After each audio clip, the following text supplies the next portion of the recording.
YouTube, you motherfuckers, I'm back. It's been a while, I know. It's early in the morning, too, so bear with me.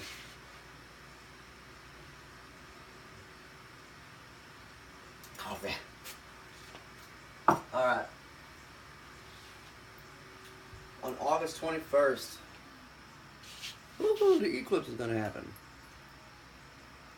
Maybe nothing happened that day, okay? I don't really care about that. I want to know how it happens.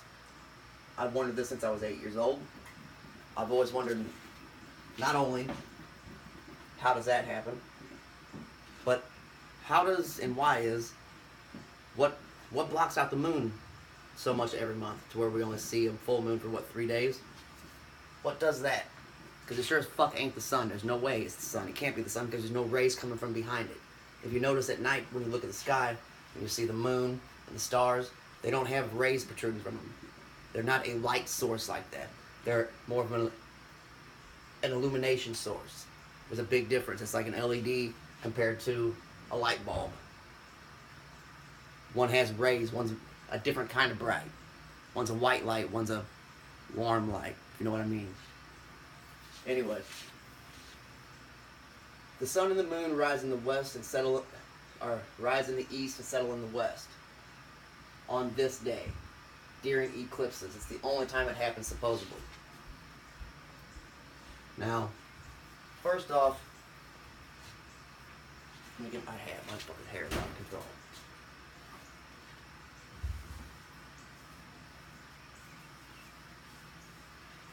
First off, the sun, they say the sun's rays hit the earth at a perfect 90-degree angle.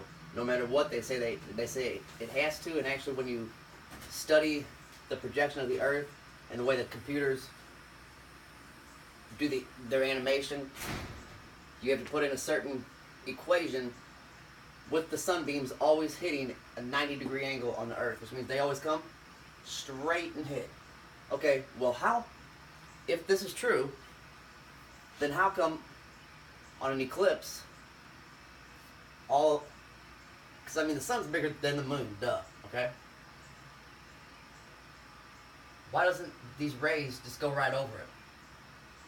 Why are they focalized? You see how they're coming at an angle? They're coming at a 45-degree angle, okay? In our physical world that we consider everything, and our universe, which is this world, that's it, we consider a 45-degree angle to be the strongest at weight bearing, you know what I mean? It's a fundamental degrees in building, 45. So why wouldn't the universe, or space, or whatever, the depths of the ocean of the Christ kingdom that we're in, why wouldn't they act the same? Now here's what's going to happen, okay? The sun, moon, eclipse. But it focalizes, it comes to a focal point. See, in reality, let me show you, turn on this big light here. Get you a good one going. In reality, the shadow, see the shadow in my hand? The further away it gets, the more distorted it gets.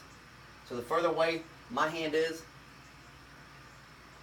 from either that board or this light, which is right above the camera. See, watch, as I get closer to the light, it moves and it gets bigger. So actually, as my hand gets closer to the board, or we'll say as a cloud was to get closer to the ground, it becomes more crisp, more of a crisp fucking image here, you see?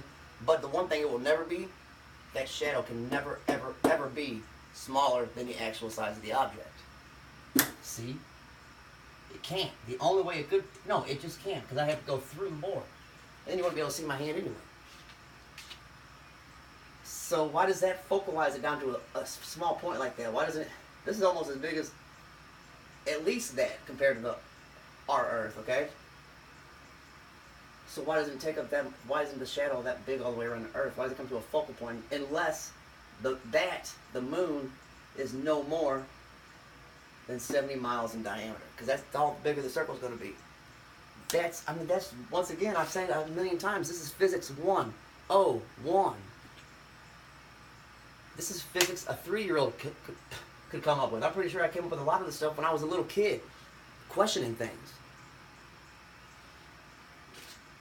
They tell us that the moon is 2,158 miles in diameter. It's also 2,338 miles, or 2,038,000 miles away from the Earth. Okay? Now, the sun. Okay, Google, what's the sun's diameter?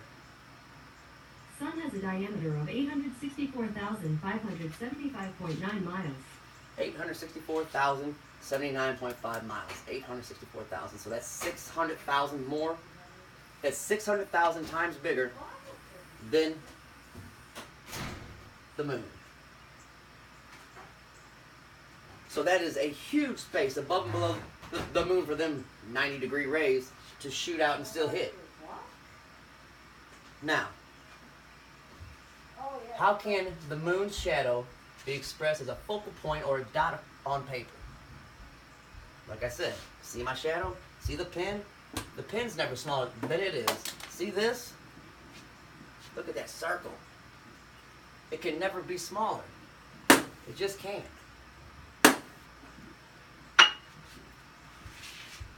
It just can't.